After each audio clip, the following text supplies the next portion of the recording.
오늘 창세기 37장을 하겠습니다.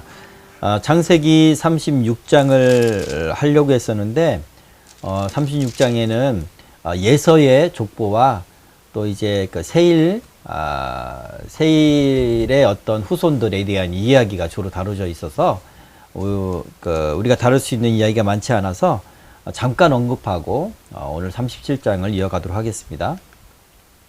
오늘 36장은 예서의 족보고요.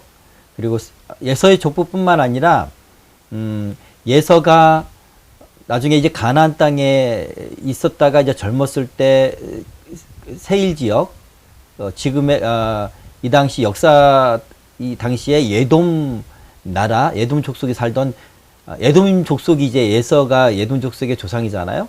네, 그 세일 지역에서 세일 산지에서 살았었는데 세일 산지에 살기 이전에는 호리 족속이 그곳에서 살았어요. 그래서 36장에는 예서의 족보 또 예돔의 왕들, 예돔의 족속들과 그리고 예돔의 왕들에 대한 그런 계보가 나오고요. 그리고 그 땅에서 살았던 세일의 자손들이 나옵니다. 네, 예돔은 세일 사람들과 깊이 관련이 있기 때문에 그래요.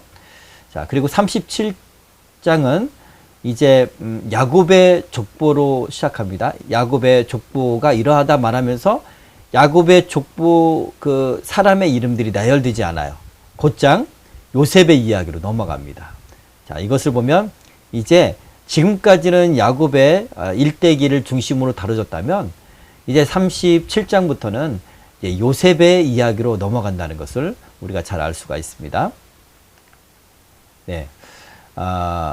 이제 그 이스라엘의 3대 족장인 이 야곱의 생애가 아직도 있긴 해요. 아직 이삭도 살아 있어요.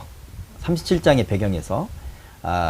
그렇지만 이야기의 이제 중심은 요셉으로 넘어갑니다. 그래서 요셉의 생애가 다뤄지기 시작한 37장부터 이제 창세기 마지막까지 요셉의 생애가 다뤄지고 있습니다. 자, 37장의 구조는 첫 번째 1절부터 11절까지는 요셉이 꿈을 꾸죠. 요셉이 두 가지 꿈을 꿉니다. 네. 그리고 두 번째는 요셉이 이제 그 형들이 요셉을 미워하잖아요.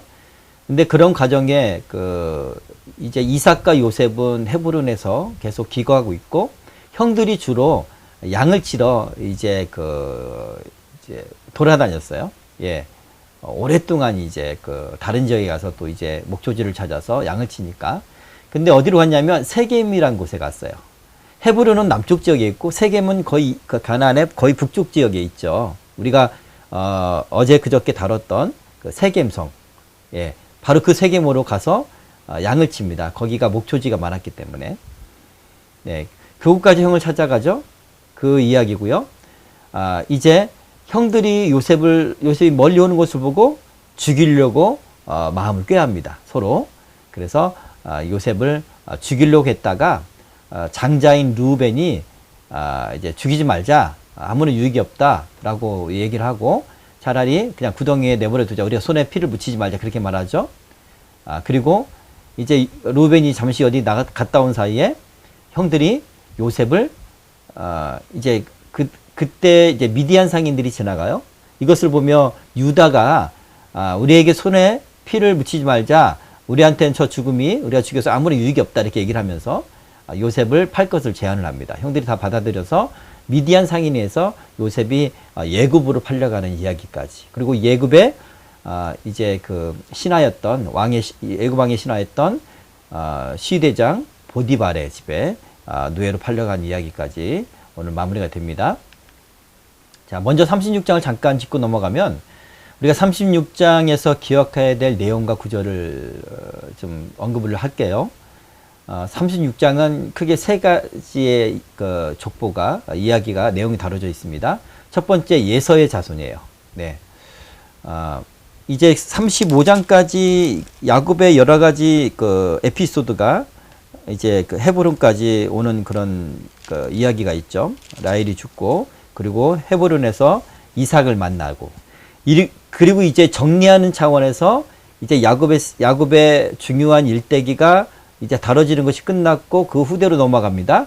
그러면서 야곱의 그러면서 이제 예서의 자손에 대해서 이야기를 해요. 그리고 나서 이제 야곱의 자손에 대해서 이야기를 하는 겁니다. 자, 예서가 아무래도 장제이기 때문에 뭐 이렇게 나오는 거고, 그리고 또 앞으로 요셉을 중심으로 한 이스라엘의 역사를 계속 기록해야 되기 때문에 예서의 족보를 먼저 다루는 것 같습니다. 자, 예서의 자손의 이야기가 먼저 나오고, 그 다음에 예서가 살게 될 세일의 자손들이 이름이 나옵니다. 그리고 나서 다시 예서의 자손이었던 에돔 족속의 왕들의 족보가 나오죠. 자, 36장 6절을 보면 예서가 자기 아내들과 자기 자녀들과 자기 집의 모든 사람과 자기의 가축과 자기의 모든 짐승과 자기가 가나안 땅에서 모은 모든 재물을 이끌고 그의 동생 야곱을 떠나 다른 곳으로 갔으니, 네, 이렇게 말합니다. 다른 곳으로 갔다. 가나안 땅에서 모은 모든 재물을 가지고 다른 곳으로 갔다. 예서는 이미 젊었을 때, 그러니까 야곱이 밧단 아람에 가 있는 동안에 세겜이 아니고 세일 지역에 정착하며 살았어요. 예, 이제 그것을 다시 얘기하는 부분입니다. 그리고 이제 여기서 이제 분리가 되는 거죠. 하나님의 언약 자손인 야곱은 가나안에 남고, 그리고 예서는 세일 땅으로 갔다라는 거고요. 이것을 보면 예서는 하나님의 언약의 땅, 어디입니까? 가나안 땅이죠. 그 가나안 땅에는 그리 관심이 없었던 것 같아요. 그러니까 영적인 유업이나 이런 것들에는 관심이 없었던 것 같습니다. 그렇죠? 자, 7절. 두 사람의 소유가 풍부하여 함께 거주할 수 없으며라. 그들이 거주하는 땅이 그들의 가축으로 말미암아 그들을 용납할 수 없었더라. 야, 직접적인 이유는 이제 이 사람들이 그 땅을 다 소유하는 그런 사람이 아니라 나그네잖아요. 거주하는 그런 사람이기 때문에 거류하는 사람들이기 때문에 비좁았어요. 두 야곱과 예서가 다 소유가 풍부하기 때문에 같이 있을 수가 없습니다. 그래서 이제 세일 땅에 거주할 수밖에 없었다는 그런 이야기인데, 또 근본적인 이유는 이제 하나님께서 분리를 시키는 거예요. 언약의 땅은 언약의 후손, 이제 구속사에 있어서 언약의 후손인 야곱의 이 주로 거주하고, 그리고 이제 에서는 뭡니까? 분리를 시키는 거죠. 자, 하나님께서 예언하신 것처럼 에서에게도 그 소유를 풍족하게 하십니다. 그죠? 풍족하게 하셔요. 그리고 예서가 소유뿐만 아니라 세력이 너무나 많이 커져서 나중에 그 세일 땅에서 세일 원주민들을 몰아내고 그 세일을 차지하는 에돔 족속이 차지하게 되죠. 자, 에서의 아들 엘리바스의 첩 딥나는 아말렉을 엘리바스에게 낳았으니 이들은 예서의 아내 아다의 자손이며. 자, 36장 12절에 있는 내용인데요. 많은 족보 가운데 꼭 이것은 기억을 해야 되는 게 뭐냐면, 이스라엘 역사에서 아말렉은 굉장히 중요해요. 아말렉은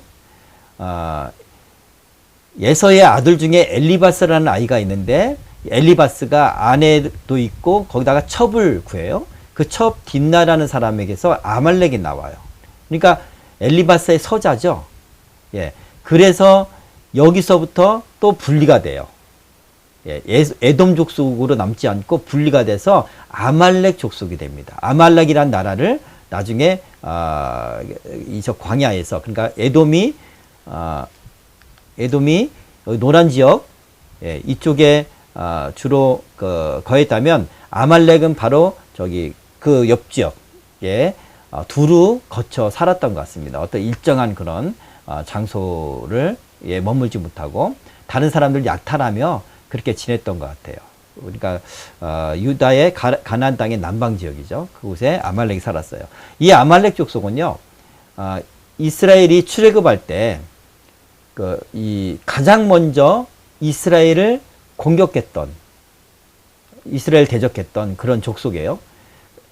진의 맨 끝에 연약한 사람들 있잖아요. 그 맨 끝을 치고 맨날 그랬던 족속이 아말렉 족속이고, 그래서 모세가 이제 기도하고 손을 들 때는 여호수아가 여호수아와 함께 싸움 나간 사람들이 이기고 모세가 힘들어 손이 내려오면 또 싸움에서 지고 막 그런 과정 그 이야기가 기억나시죠? 그 족속이 아말렉 족속입니다.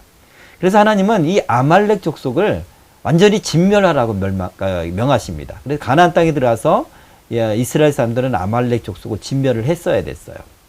자, 근데 이 아말렉 족속 중에 후예 중에 누가 있냐면 하만이라는 사람이 있어요. 나중에 유다가 바벨론에 의해서 포로로 끌려가잖아요.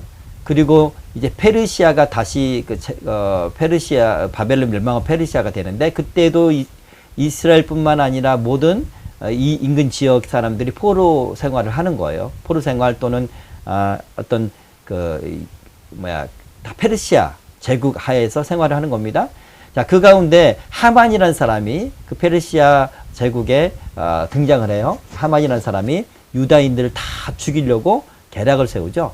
그때 왕비 에스더가 죽으면 죽으리라 하면서 하만의 음모를 밝히게 되고, 그것으로 하만이 다 죽이려고 했었던, 그리고 왕의 어떤 조서까지 다 받아냈던 그 날짜, 어느 특정한 날짜에 다 죽이려고 했는데 그 날짜에 오히려 아말렉 족속들이 죽임을 당하는, 그런 이스라엘 역사상 아주 중요한, 완전히 이스라엘 역사에 이스라엘인들이요, 유대인들이 역사 속에서 완전히 사라질 뻔한 그런 일이거든요. 이 이야기가.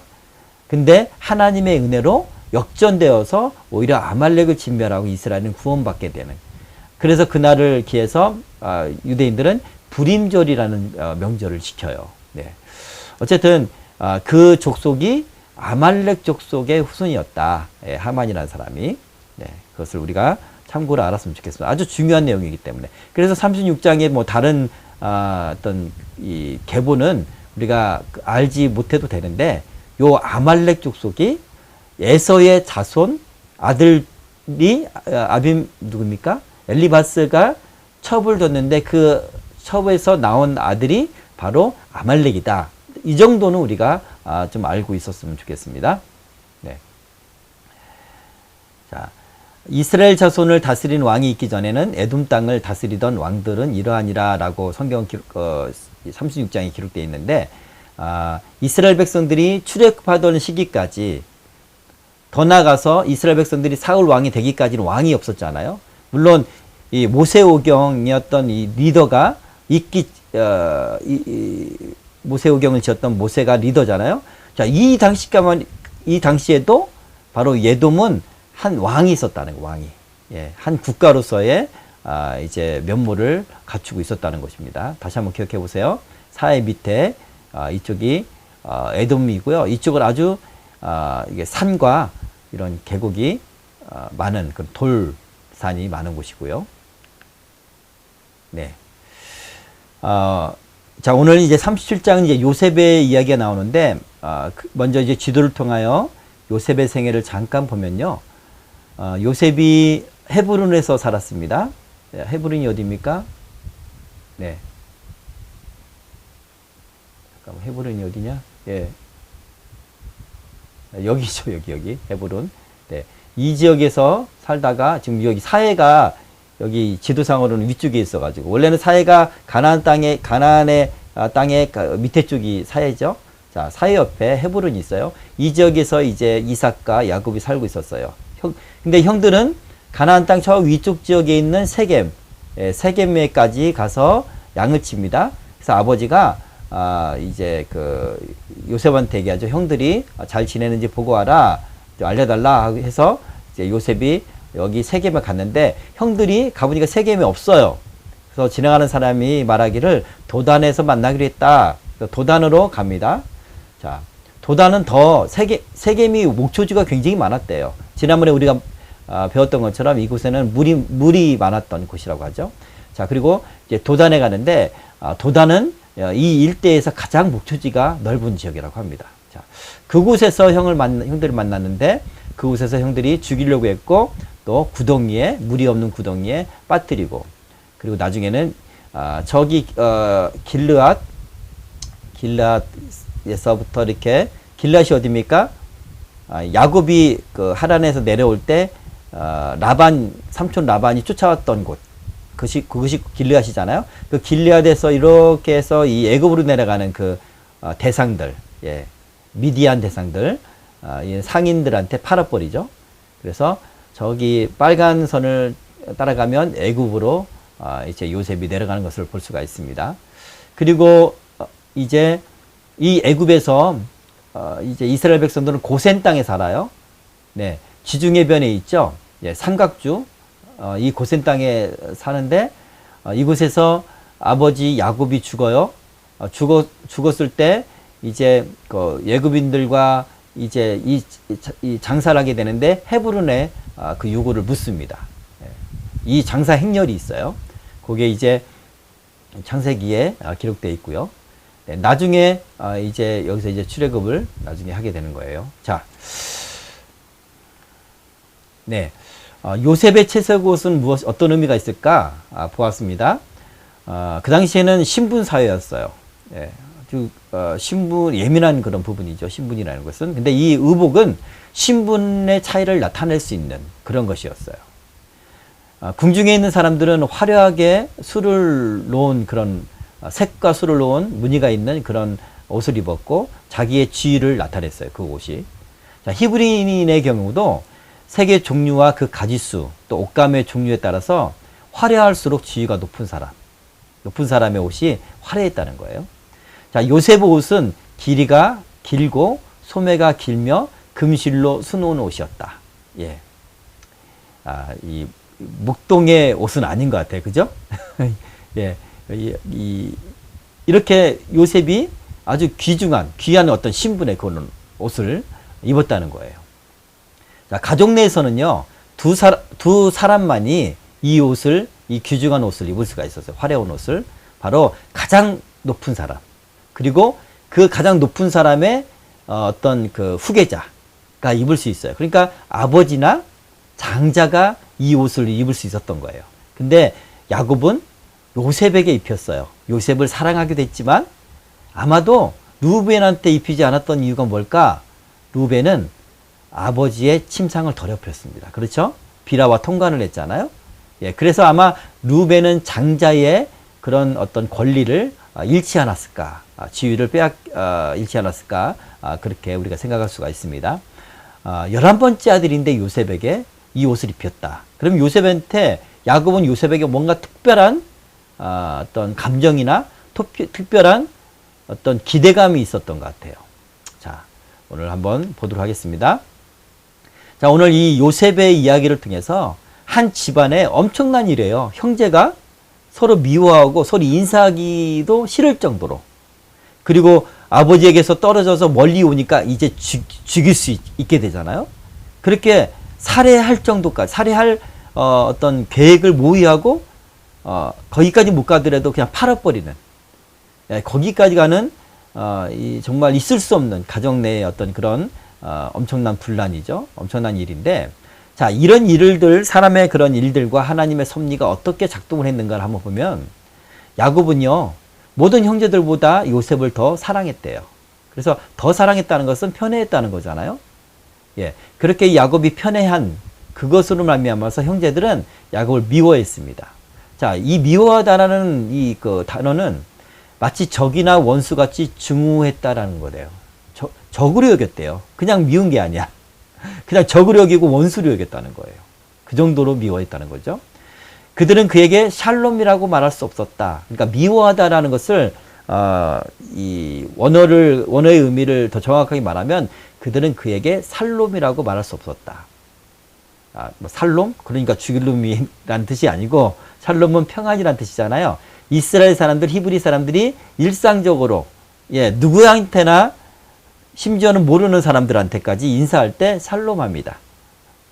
하이 헬로 하는 것처럼, 그죠? 그게 샬롬이에요. 근데 그 일상적인 인사말, 그냥 의례적인 인사말도 하지 못할 정도로 원수처럼 여겼다는 거예요. 왜 형들은 이렇게까지 미워했을까? 물론 아버지가 편애해서 그럴 수도 있지만 이렇게까지 사람을 죽이려고 할 정도까지, 여러분, 우리는 누구를 미워할 수 있어요. 미운 마음이 들 수 있어요. 그런데 거기까지는 우리의 마음이 들 수 있지만 거기서 우리가 내 마음을 다스려야 돼요. 하나님께서 가인한테 말씀하잖아요. 그죠? 죄를 다스려라. 죄가 문 앞에 있다라고 말하잖아요. 그죠? 죄가 그런 마음이 들지 않을 수는 없으나 그것을 우리가 다스려야 된다는 말씀입니다. 그런데 형들은 그런 미운 마음들을 다스리지 않았어요. 그래서 사탄이 들어오죠. 사탄이. 자, 사탄은 왜 들어왔습니까? 이런 인간의 부패한 마음을 통해서 격동질하는 거예요. 그래서 여러분, 내 감정이요. 내가 생각하고 내가 느끼는 이 감정이 다 내 거라고 생각하면 안 돼요. 내 것은 일부 있을 수 있고 동기가 될 수 있어요. 처음 시작점일 수 있어요. 그러나 사단이 이 내 감정을 더 격동질하거나 더 증폭시킵니다. 그러므로 더 이상은 내 감정이 아니야. 그것은 사탄이 주는 생각이요, 사탄이 주는 마음이에요. 제가 얼마 전에 어떤 친구한테 이런 설명을 했었는데, 예전에 제가 공중파 방송에서 장경동 목사님이라는 유명한 그런 목사님이 일반인들한테 설명하는 것을 들었어요. 비유를 들었는데, 사람들의 생각을 다 자기 생각으로 여기면 안 된대요. 자기가 생각되어지는 것을 다 자기 것으로 여기면 안 된대. 자기는 그것을 세 가지로 구분하는데, 생각이 있고 사각이 있고 자각이 있다라고 얘기를 해요. 사각은 사람을 죽이는 생각이다. 요것은 사탄이 주는 악령이 주는 생각이다. 그렇게 말을 해요. 그리고 생각은 사람을 살리는 생각이다. 요것은 천사가 주는 생각이다. 이렇게 말을 했습니다. 물론 일반인들한테 얘기했기 때문에 천사라고 표현했지만 사실은 하나님이 주시는, 성령이 주시는 생각이다. 예, 그분의 어떤 의미는 그렇습니다. 그리고 자각이 있는데 이것은 진짜 내 생각, 내 거다. 그러나 실제로 우리 삶 가운데 진짜 내 거의 이 생각은 그리 많지 않다. 다 영향을 받는다는 거예요. 물론 내 생각도 아주 중요하고 많긴 하지만 인간은 내 생각과 감정이 다 영향을 받는다는 거예요. 하나님으로부터 오는 영향을 받고 또는 사탄으로부터 오는 영향을 받든지 그런다는 거예요. 이게 혼합되어 있습니다. 그러므로 여러분, 여러분의 감정과 어떤 사람에 대한 생각과 여러분 자신에 대한 어떤 판단, 생각, 감정, 지금의 어떤 이런 감정적인 거, 사탄은 반드시 생각과 감정을 통해서 역사를 해요. 하나님도 생각과 감정을 통해서 우리에게 은혜를 주시고 깨닫게 하시고 듣게 하시고 하나님 음성도 그렇게 듣게 하십니다. 그래서 이 생각과 감정은 하나님으로 향한 통로예요. 반대로 사단이 역사하는 통로이기도 하고요. 자, 형들은 지금 자기들의 그런 미움 감정이 있었어요. 그러나 사단은 그것을 더 격동시키는 거예요. 그래서 결론적으로 죽이고자까지 그리고 팔아넘기는 그런 악행을 하게 만듭니다. 이게 사단이 하는 짓이에요. 근데 사단은 반드시 목적이 있다는 거예요. 그 목적은 뭡니까? 하나님의 사람을 멸망시키기 위해서 그런 거예요. 자, 오늘은 이 인간의 부패한 마음과 행악을 통해서 특별 계시를 받은 하나님의 사람 요셉, 믿음의 사람 요셉을 죽이려고 했던 거예요. 사단은. 그렇죠? 오늘 본문 말씀 중에 보면 형들이 아버지가 편애해서 요셉을 미워한 것이 1차적인 동기였고요. 두 번째는 그 미움이 더 격동질하고 이제 죽이려고 하기까지 하는 그 이유는 바로 이거예요. 그의 꿈과 말로 인하여 더욱 미워하였더라라고 기록하고 있어요. 요셉이 하나님 주신 꿈을 꾸니까 미운 마음이 더 심해지는 거예요. 죽이고 싶은 마음, 싶을 정도로. 자, 누가 싫어하는 거예요? 예, 형들도 싫어할 수 있겠지만 그 하나님의 계획은 사탄이 싫어하는 거예요. 예, 그것을 못하게 하고 그것을 이어가지 못하고 실현시키지 못하기 위한 그런 사탄의 그런 괴계였다는 것을 우리가 이 본문 말씀을 통해서 우리가 영적으로 깨달았으면 좋겠습니다. 자, 그러면 이렇게 인간의 악행과 부패함 그리고 사탄의 역사 속에서 하나님은 그럼 어떻게 하시냐? 하나님은 사탄과 겨루시는 분이 아니에요. 하나님은 사탄과 전쟁하시는 분이 아니에요. 하나님은 사탄이 마귀가 하나님과 감히 그럴 만한 존재가 못 돼요. 그렇죠? 우리 욥기를 보면 욥을 시험할 때도 하나님의 어떤 허락 없이는 못 하잖아요. 그죠? 자, 하나님은 이 모든 사단과 사람의 그런 악행 속에서 그런 죄악 속에서 개입하십니다. 개입하셔서 선하게 바꾸셔요. 나중에 요셉을 그 환란 가운데 총리를 시키시죠. 그래서 하나님이 이미 창세기 15장에서 예언하셨던 400년 후에 이스라엘 백성들을 불러내리라 큰 민족을 이루어서 그렇게 예언하셨던 것처럼 이루십니다. 이렇게 하나님의, 물론 하나님께서는 굳이 요셉을 그렇게 팔려가고 그리고 상처와 고난을 당하고 노예로 삶 가운데 총리가 되지 않아도 하나님은 높이실 수 있는 분이에요. 그렇죠. 그러나 이 사람의 악행과 선택으로 말미암아 그런 이 인간사가 생기는 거예요. 가족의 그런 어떤 비극들이 생기는 거예요. 그랬다 할지라도 하나님은 결국 하나님이 원하신 그런 계획을 성취하신다. 선하게 바꾸신다. 그것을 우리가 하나님의 섭리를 그렇게 이해할 수 있겠고요. 그러면 주인공인 요셉은 어떻게 하냐? 요셉은 하나님의 계시였던 꿈을 믿었어요. 그 믿음이 있기 때문에 자기가 노예로 있고 형들한테 팔려가고 그리고 팔려갔는데 또 그 보디발의 아내의 어떤 그 유혹으로 말미암아 또 함정에 빠져서 감옥에 더 갇히게 되잖아. 노예가 아니라 이제는 감옥에 갇히게 돼요. 더 심한 꼴이 되죠. 근데 절망하지 않습니다. 일반적인 사람도 절망할 거예요. 과거에 비전이 있었던 사람도. 근데 요셉은 절망하지 않아요. 왜요? 그 꿈이 너무 명확했거든. 하나님이 나를 높이 사용하시리라. 예. 그랬기 때문에 노예로 있을 때도 원망하지 않았어요. 오히려 성실히 일합니다. 그러니까 그걸 보고 보디발이 자기 총무로 삼잖아요. 가정에. 그죠? 예. 그렇게 성실을 다합니다. 그리고 인내합니다. 믿음을 인내해요. 소망이 있기 때문에. 자, 그리고 모든 행실을 하나님 목전에서 행해요. 보디발의 아내가 유혹할 때 내가 어찌 하나님 목전에서 악을 행하겠습니까? 하나님 보고 계신다는 거예요. 이렇게 요셉은 믿음의 사람이었어요. 그리고 기도의 사람이었어요. 예, 그 바로의 애굽 왕 바로의 꿈을 해석할 때 하나님 해석하십니다라고 하잖아요, 그죠? 기도의 사람이었던 것을 우리가 잘 볼 수가 있습니다. 그렇기 때문에 하나님이 그 계획을 요셉을 통해서 성취하셨다라고 볼 수가 있습니다. 자, 본문으로 들어가겠습니다.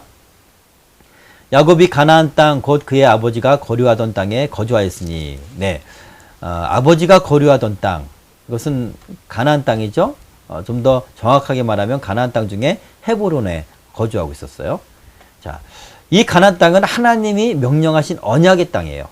그래서 아까 말씀드렸던 것처럼 36장 6절에 예서가 가나안 땅에서 떠나 산에 거하였다.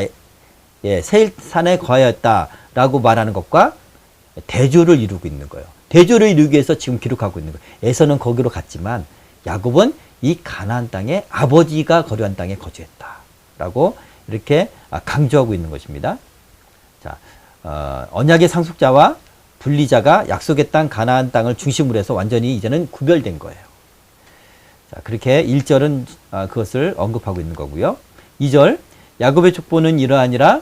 요셉이 17세의 소년으로서 그의 형들과 함께 양을 칠 때에 그의 아버지의 아내들 비라와 실바의 아들들과 더불어 함께 있었더니 그가 그들의 잘못을 아버지에게 말하더라. 네, 요셉이 그 첩들의 아들들이 있잖아요. 이 아이들과 함께 있었던 것 같아요.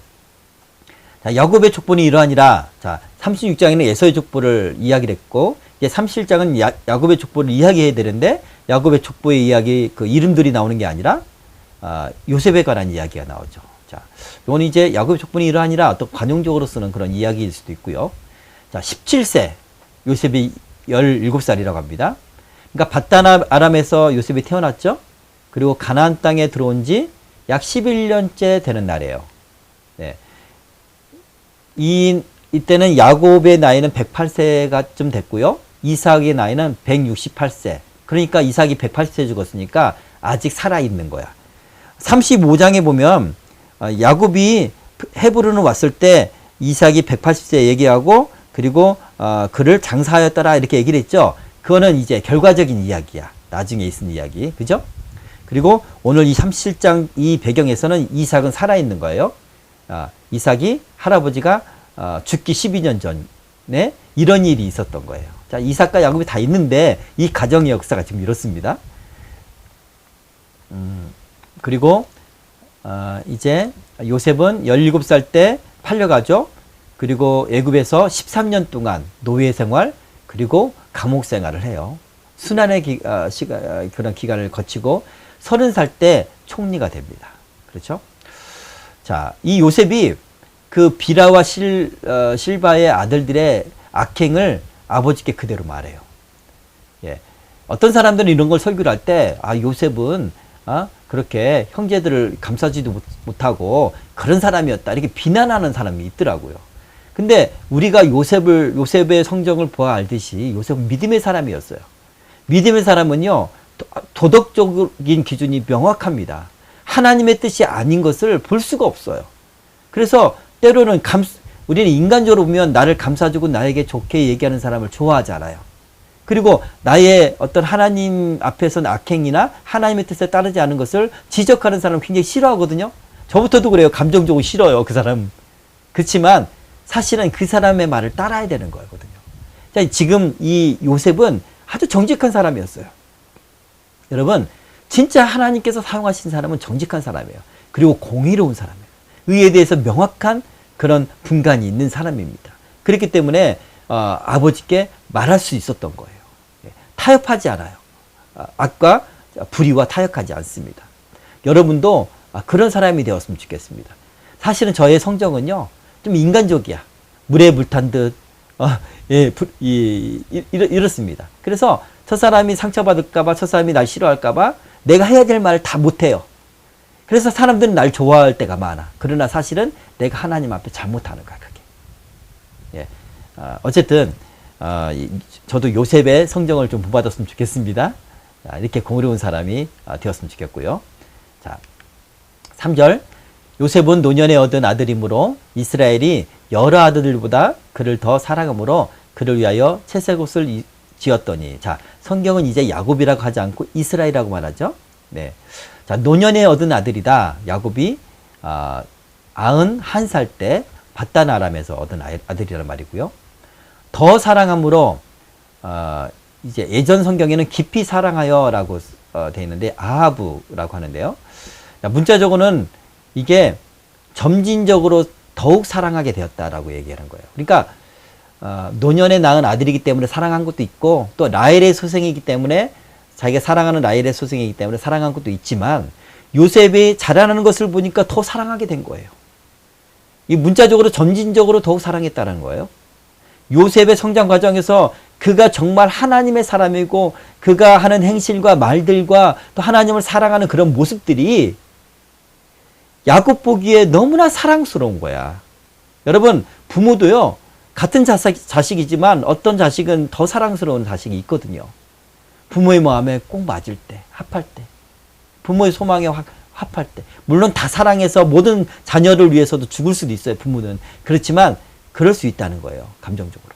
자, 그리고 요셉을 자라면서 그런 요셉의 어떤 신앙적인 모습을 우리가 미루어 짐작할 수가 있습니다. 이 문자를 보면서. 자, 그에게 채색 옷을 입혔습니다. 아까 언급했던 것처럼 장자나 입을 수 있는 옷이었고요. 이런 아버지의 편에는 결국 자녀들 사이에 위기와 불화를 조장하게 되었어요.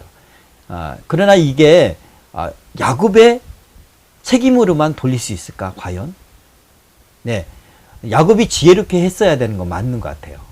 그런데 형제들이 그것을 보면서 아버지가 무엇을 보고 요셉을 사랑하는지를 깨달았으면 요셉처럼 하나님을 사랑하고 요셉은 장막에 이제 주로 있던 사람이잖아요. 야곱처럼 그 뭡니까?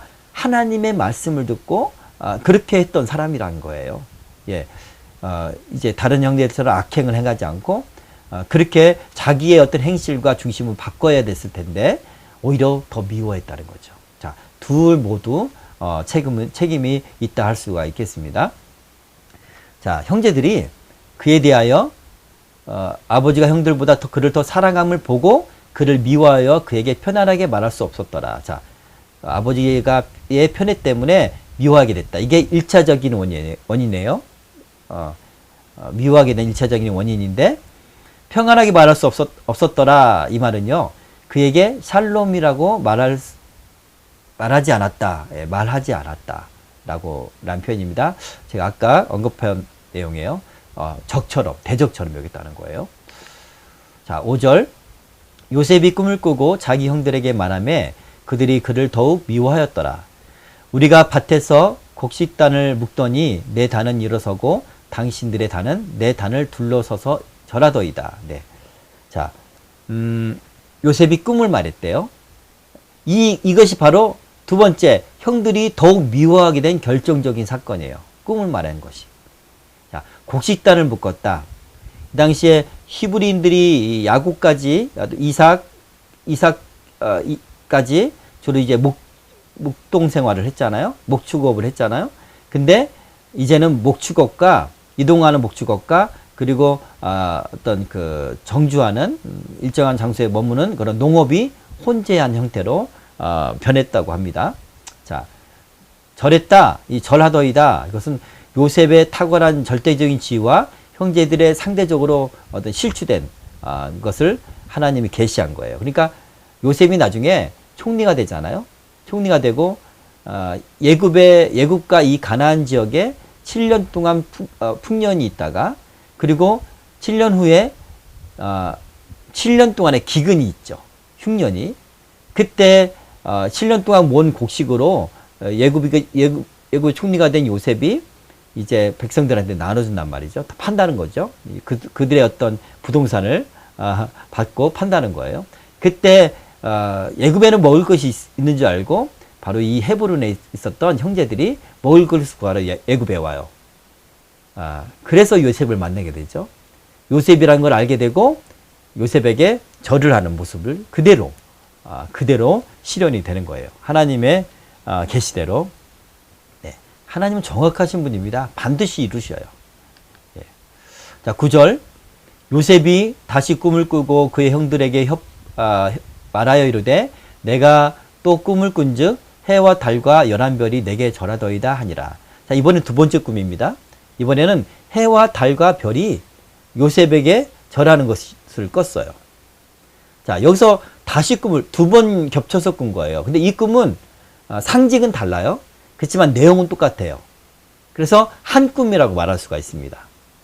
나중에 요셉이 총리가 되는, 예굽의 총리가 되는 결정적인 사건이 예굽 왕 바로가 꿈을 꾸잖아요. 그렇죠? 예. 두 번 겹쳐서 꾸는데 7년 풍년과 7년 흉년의 꿈을 꿉니다. 그것을 요셉이 해석을 하잖아요. 그러면서 그것을 해석하면서 요셉이 바로한테 말할 때 이렇게 말합니다. 두 번 겹쳐 꾼 것은 이 하나님이 정하신 일입니다. 하나님이 속히 행하실 것입니다. 라고 합니다. 두 번 겹쳐 꾼다는 거예요. 그래서 이건 정확한 거예요. 하나님 반드시 이루신다는 거예요. 제가 얼마 전에 이 나라 민족을 향한 그런 꿈을 꿨다고 했잖아요. 그것도 같은 장소와 상징은 달랐지만 겹쳐꾼 그런 하나님이 반드시 이루신 꿈이라고 저는 믿고 있습니다. 어쨌든 여러분 이런 영적인 상식을 좀 알고 있었으면 좋겠고요. 자, 해와 달과 열한별은 해는 아버지를 뜻하고 달은 어머니를 뜻하고 열한별은 형제들을 뜻합니다. 그가 그의 꿈을 아버지와 형들에게 말하며 아버지가 그를 꾸짖고 그에게 이르되 내가 꾼 꿈이 무엇이냐? 나와 내 어머니와 내 형들이 참으로 가서 땅에 엎드려 내게 절하겠느냐? 그의 형들은 시기하되 그의 아버지는 그 말을 간직해 두었더라. 자, 꾸짖다, 가르. 이거는 비명을 지를 정도로 엄하게 책망했다라는 뜻이래요. 형제들이 다 있는 앞에서 오히려 격하게 반응했어요. 엄청나게 혼낸 거죠. 예. 그 이유를 생각해 보면 첫 번째, 이 당시에 가부장적인 그런 히브리 전통의 사고로 이건 상상할 수 없는 일이에요. 그죠? 형들이 절하는 것도 상상할 수 없는 일이고, 그리고 아버지, 엄마, 물론 여기서 엄마는 라헬은 아니에요. 라헬은 죽었기 때문에 다른 어머니들이겠죠. yes. 이것은 상상할 수 없는, 그것을 입 밖으로 내놓은 것은 아주 불경스러운 일이었어요. 그랬기 때문에 이제 그 겉으로 꾸짖을 수도 있고요. 두 번째는 이 꿈을 이야기함으로 형제들이 더 미워하고 그런 것을 방지하기 위해서. 또 세 번째는 요셉이 이 꿈을 꾼 것으로 인해서 자만하지 못하도록. 지금도 아버지께서 정말 장자나 입을 그 채색 옷을 입히셨는데 그렇게 특혜를 받고 있고 인정받고 있는 그런 요셉인데 꿈까지 하나님이 그렇게까지 인정을 했다고 하면 요셉이 어린 마음에 자만할 수 있으니까 야곱이 이랬을 것이다 이렇게 해석을 합니다. 자, 그러나 야곱은 그렇게 겉으로는 경노했지만 그 요셉의 이야기를 간직해 두었더라. 네. 문자적으로는 그 말을 지켰다. 마음에 새겨두고 두고두고 생각했다는 거예요. 왜냐하면 야곱은 영적인 사람이었어요. 야곱은 기도하는 사람이었고요. 야곱은 영적인 꿈을 통해서 하나님의 계시를 들었던 사람이에요. 그렇죠? 그렇기 때문에 이 영적인 꿈을 해석하지 못할 수가 없어요. 그래서 하나님께서 요셉을 그렇게 이제 사용하시라고 야곱은 믿었을 것입니다. 그리고 요셉이 야곱을 마치 장자처럼 그렇게 귀하게 여겼던 것은 요셉의 자라온 그런 것을 보면서 요셉을 알아봤던 것 같아요. 요셉의 영적인 것, 또 신앙, 그러면서 요셉에게 어떤 기대감이 있었던 것 같아요. 네.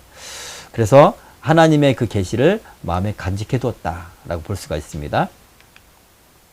12절. 그의 형들이 세겜에 가서 아버지의 양떼를 칠 때 이스라엘이 요셉에게 이르되 내 형들이 세겜에서 양을 치지 아니하느냐 너를 그들에게로 보내리라. 요셉이 아버지께 대답하되 내가 그리하겠나이다. 네. 세겜은 헤브론에서 약 100km. 예. 헤브론은 사해 옆에 그 이스라엘의 가나안 땅의 남쪽 지역에 있고요. 세겜은 그 어느 정도 북쪽에 있죠. 예.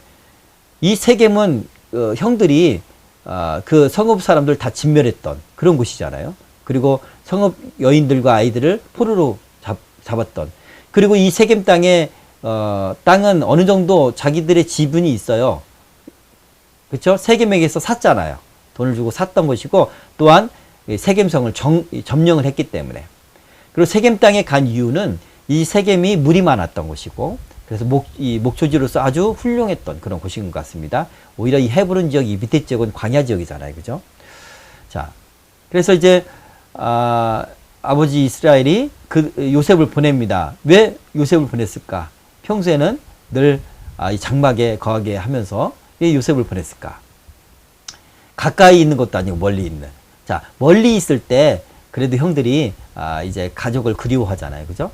자, 멀리 떨어져 있는 자식들의 근황을 알아보기 위한 것이 오늘 14절에 기록되어 있는 어떤 직접적인 이유고 또 어떤 다른 이유가 있다면 요셉과 형제들 간의 화해를 이루기 위해서 그러지 않았을까 이렇게 예상할 수가 있습니다. 요셉은 늘 장막에 있었는데 오늘은 네가 갔다 와라 이렇게 말을 하죠.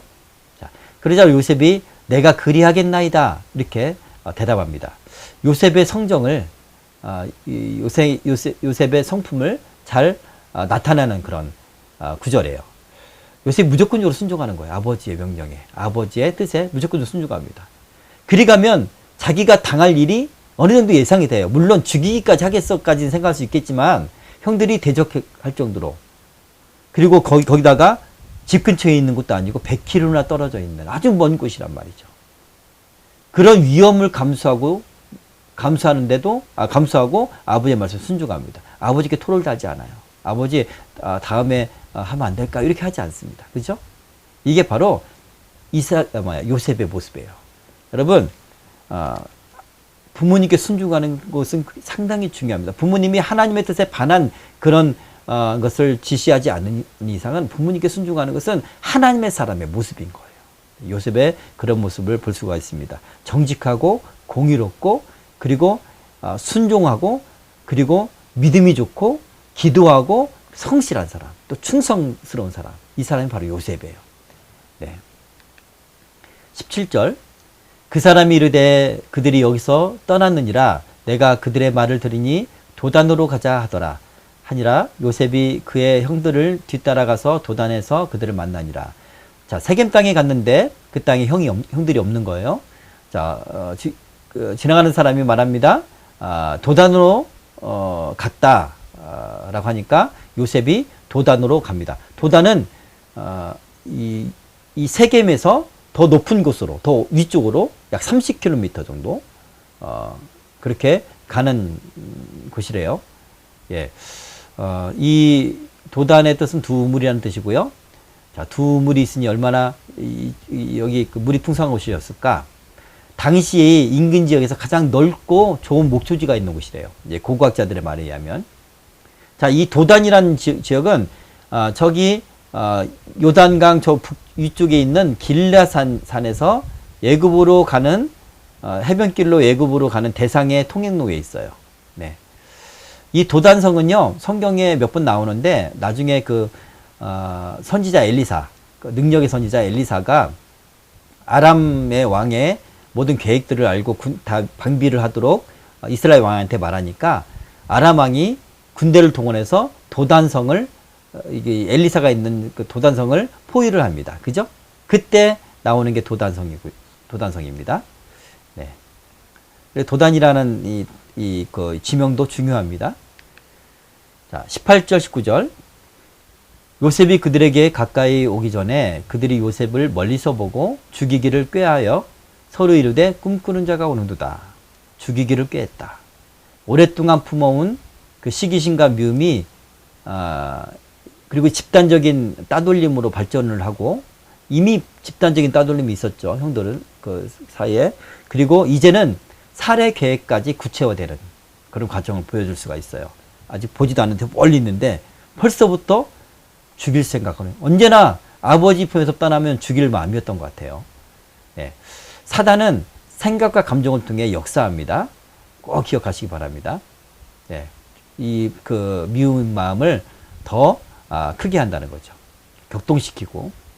자, 그리고 서로 이룹니다. 서로 말합니다. 이구동성으로 같은 마음을 품었다는 거예요. 얼마나 큰 역사입니까? 그죠? 자, 꿈꾸는 자가 오는도다.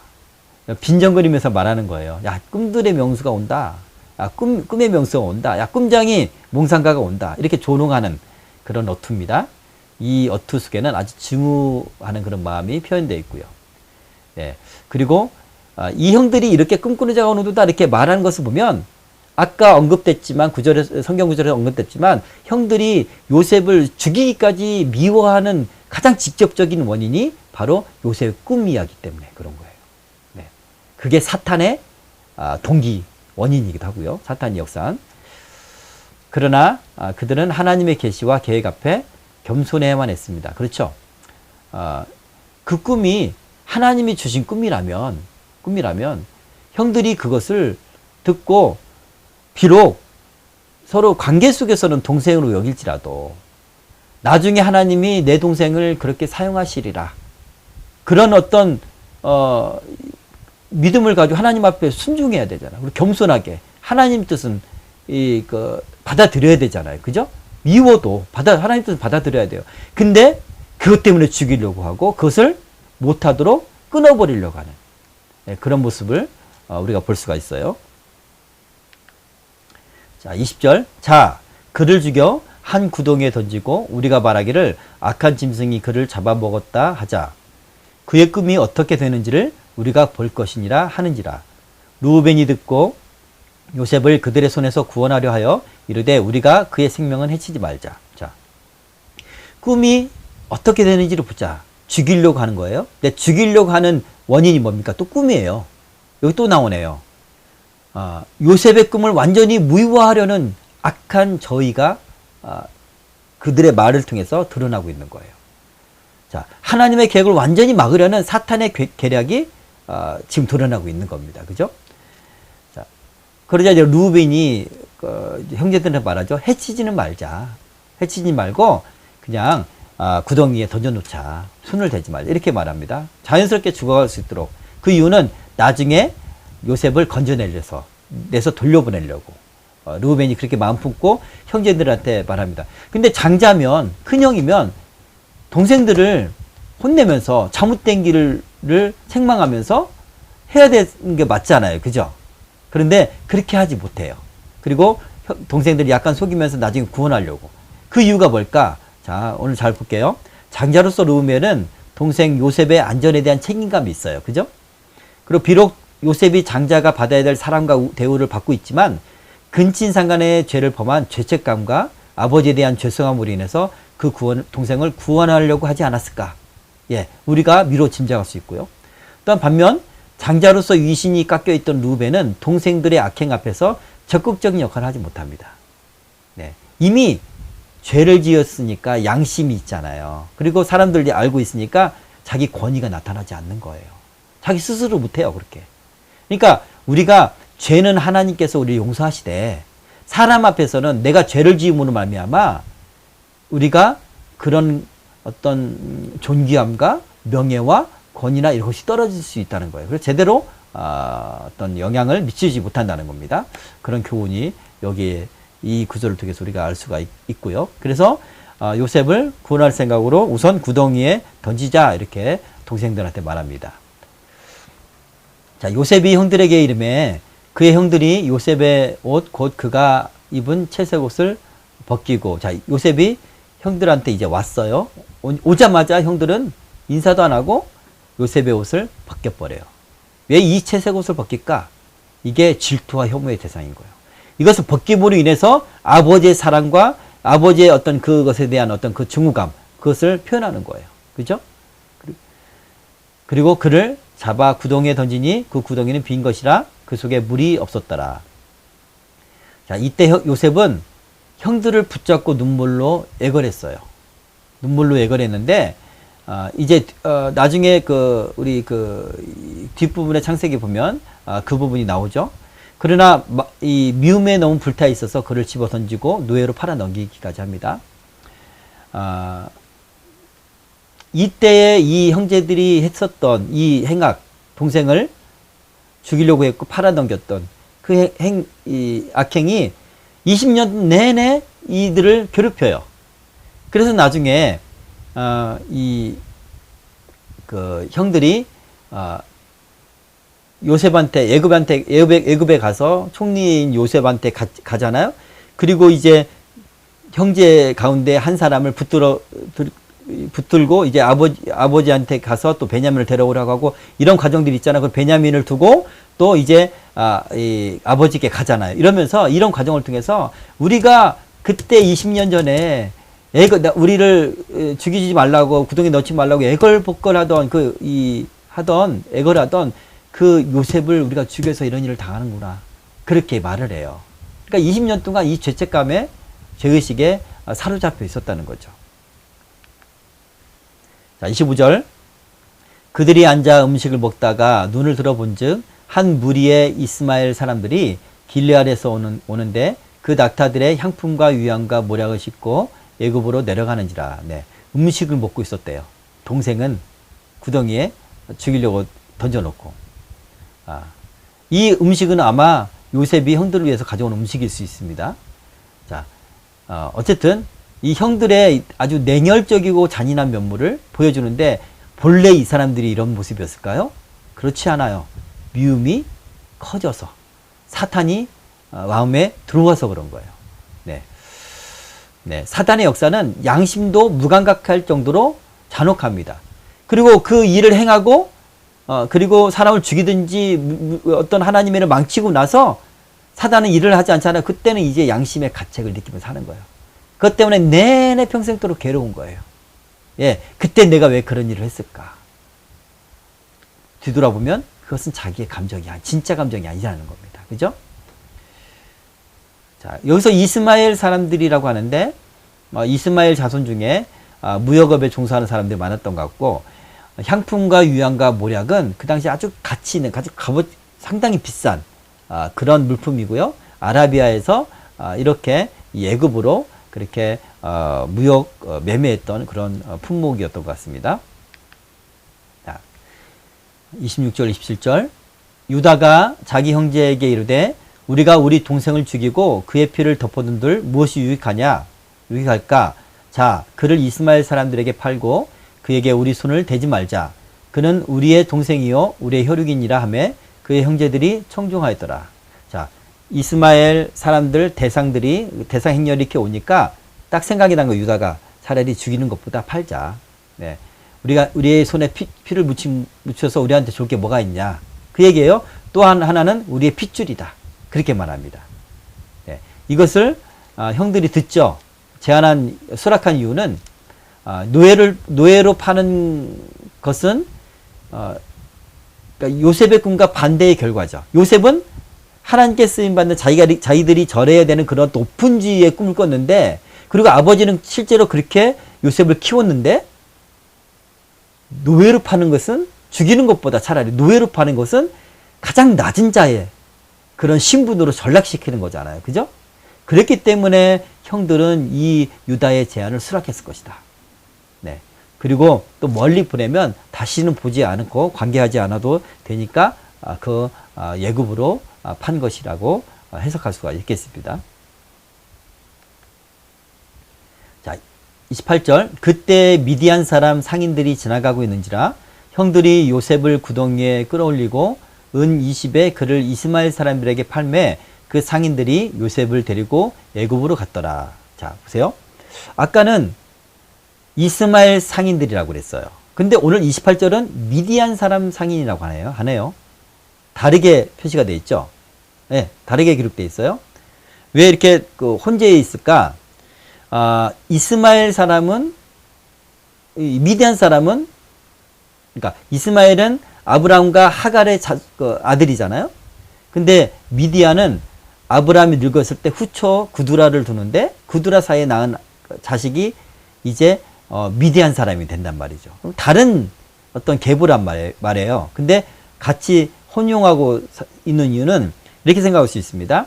아까는 이미 이스마엘 대상이 지나갔고, 그리고 이제 이런 얘기하고 나서 또 이어서 미디안 상인들이 지나가고 있을 때 이제 그들한테 팔았다고 볼 수가 있겠고, 또 아니면 이 큰 대상 가운데 이스마엘 후손들과 그리고 미디안 사람들이 같이 대상으로 같이 행렬을 이루며 갔을 수도 있습니다. 그렇죠?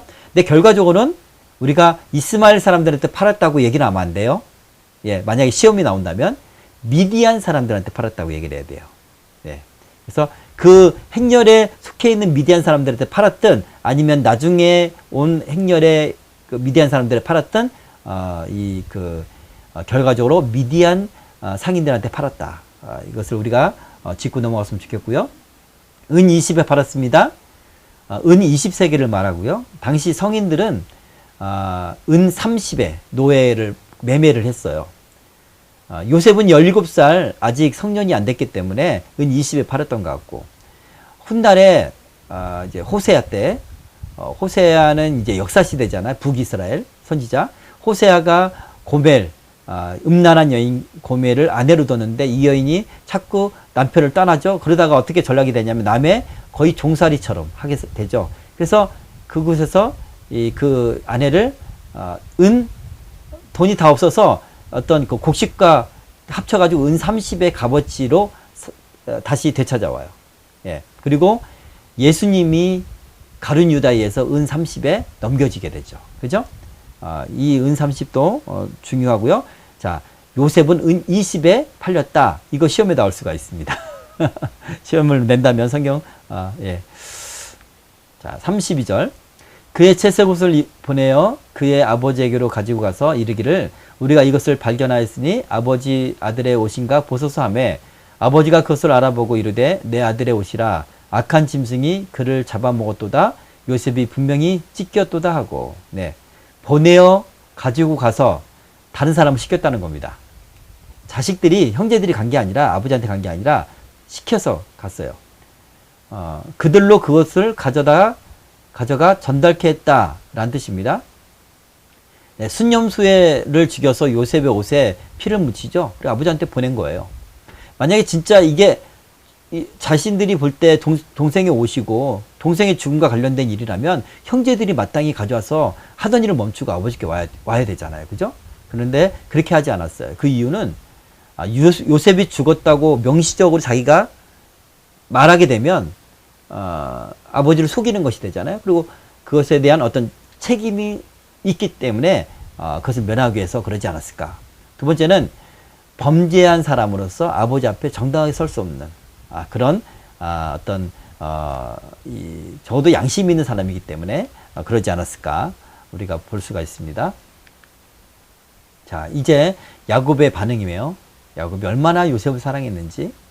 자기 옷을 찢고 굵은 배로 허리를 묶고 오래도록 그의 아들을 위하여 애통하니 그의 모든 자녀가 위로하되 그가 그 위로를 받지 아니하여 이르되 내가 슬퍼하며 스올로 내려가 아들에게로 가리라 하고 그의 아버지가 그를 위하여 울었더라. 네. 옷을 찢고 애통했다. 히브리인들이 아주 슬픈 일을 당하면, 절망적인 일을 당하면 하나님 앞에 옷을 찢어요. 의례적으로 이렇게 합니다. 그리고 배로 된 상복을 입어요. 허리에 묶었다고 하잖아요. 예. 그리고 이렇게 행함으로 인해서 자신의 어떤 내적인 고통을 보이는 거예요. 네. 그리고 그 가족들이 위로해도 위로를 받지 않았다. 군두구의 위로나 구원으로도 이 슬픔에서 건질 수가 없을 정도로 야곱은 깊은 슬픔에 빠졌어요. 어느 정도냐면 내가 슬퍼하며 스올로 내려가 아들에게로 가리라. 스올은 그 당시 음부라고 하죠. 음부. 예.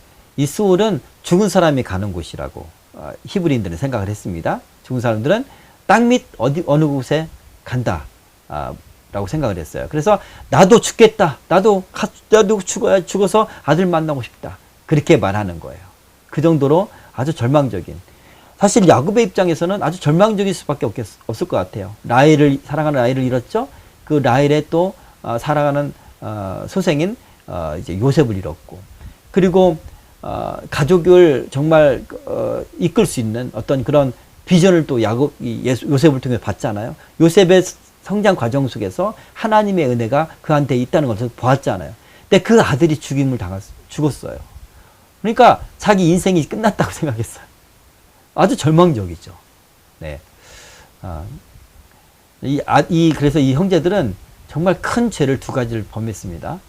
동생을 판 것과 아버지를 절망에 빠뜨린 거예요. 예.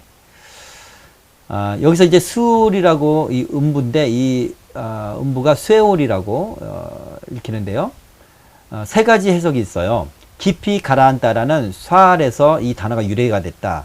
그래서 깊이 가라앉다는 것은 그 어떤 밑에 내부가 비어 있다.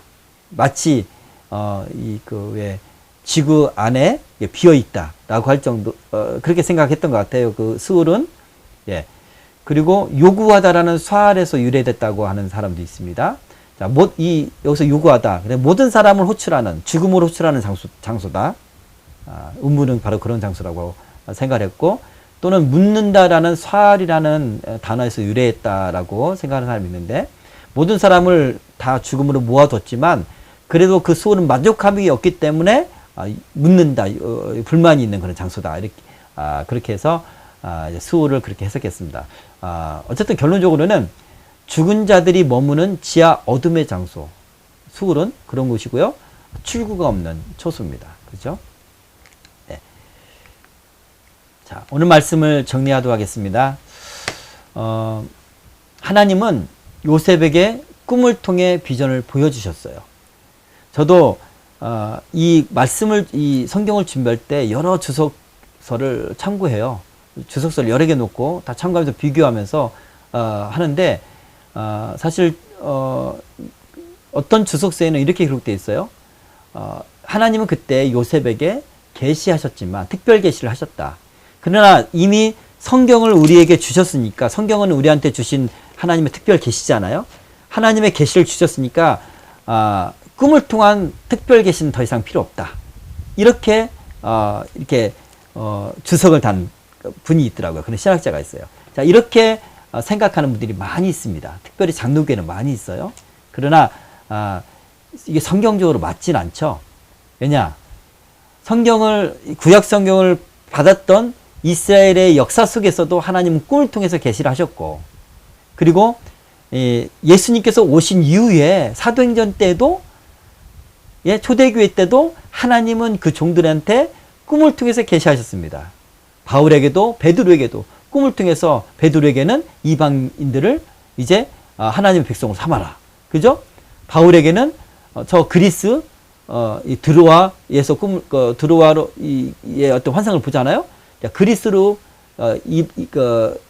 바울은 소아시아 지역에 전도하려고 했는데 그곳의 사람들이 와서 우리를 도우라 라는 그런 환상을 본으로 인해서 하나님의 계시를 받아들입니다. 그리고 전 세계로 복음을 전하는 그런 역사가 있어요. 하나님은 오늘날에도 성령으로 우리한테 계시를 주셔요. 꿈을 통해서 하나님의 말씀과 뜻을 전합니다. 하나님께서 우리에게 말씀하시는 여러 가지 방법이 있는데 많은 것 중에 하나가 꿈이에요.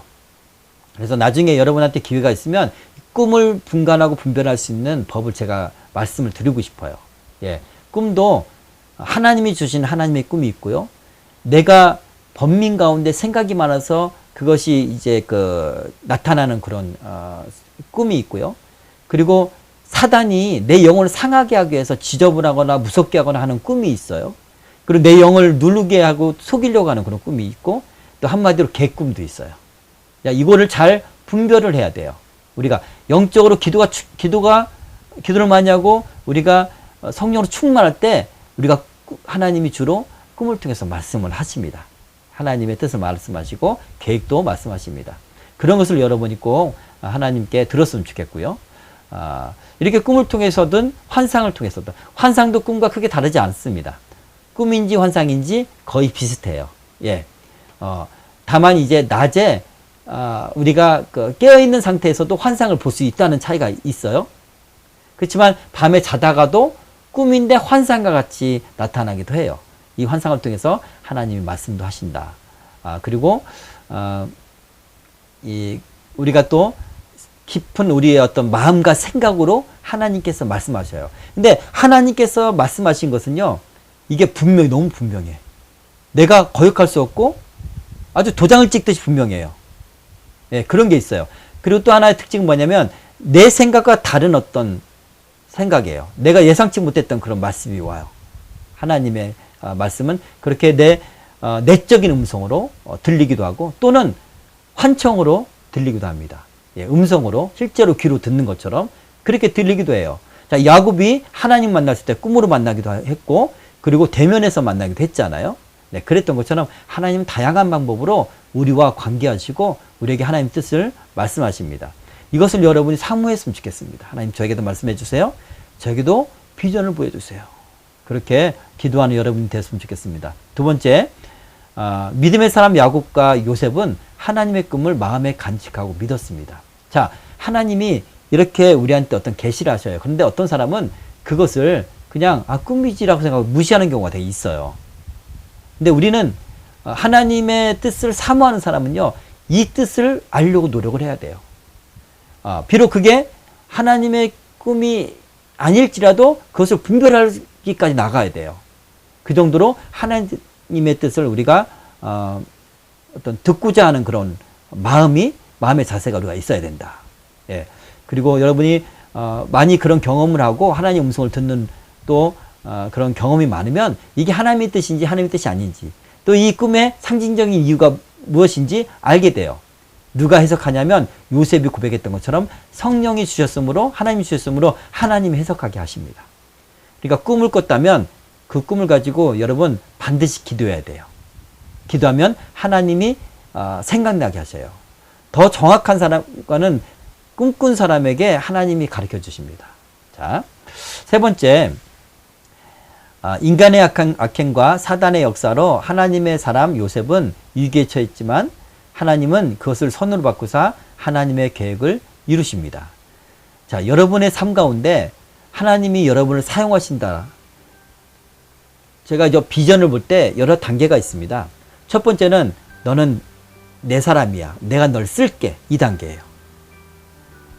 그걸로 어떤 위험이나 어떤 그 위기, 또 어떤 그 고난들을 이길 수 있는 거예요. 그 믿음으로 하나님 나 사용하시니까 나 죽지 말아야지. 사탄은 죽어라, 자살 충동까지 저도 그걸로 이길 수 있는 거예요. 하나님 나 사용하시니까. 예? 난 살아 있어야 돼. 이게 하나님 뜻이야. 그리고 더 나가잖아요. 그리고 내가 어느 정도 준비가 되면 또 하나님이 좀 더 구체적으로 보여주셔요. 예를 들어서 저 같은 경우는 신학교를 가라. 주의 종이 되라. 그렇게 말씀하시고, 또 종이 되고 나서 또 사역하다가 또 하나님은 어떤 방향이 또 더 구체적으로 말씀하셔요. 그 이후로는 하나님께서 그때 어떤 방향, 어떤 사역을 할지 하나님이 보여주시는 거예요. 자, 이런 비전들 이렇게 하시는데, 여러분 어찌됐든 내가 구체적인 비전과 구체적인 어떤 것을 듣지 못했더라도 하나님이 날 사용하신다는 그런 믿음, 그 믿음 하나로 여러분 아주 절망적인 상황도 이겨내십시오. 요셉은 그 믿음으로 이겨내셨어요. 내 생각에는 지금 내 상태로 안 이루어질 것 같은데, 이런 상황에서 안 이루어질 것 같은데, 이제 내 인생은 끝났는데, 이럴지라도 하나님은, 그리고 또 아주 불행한 일을 겪었다 할지라도 하나님 그것을 선으로 바꾸셔서 하나님께서 이루시려고 하는 그 계획을 반드시 이루십니다. 신실하신 하나님. 또 하나 단어, 전능하신 하나님. 하나님은 능하십니다. 믿습니까? 그런 하나님을 믿는 저와 여러분이 되었으면 좋겠습니다.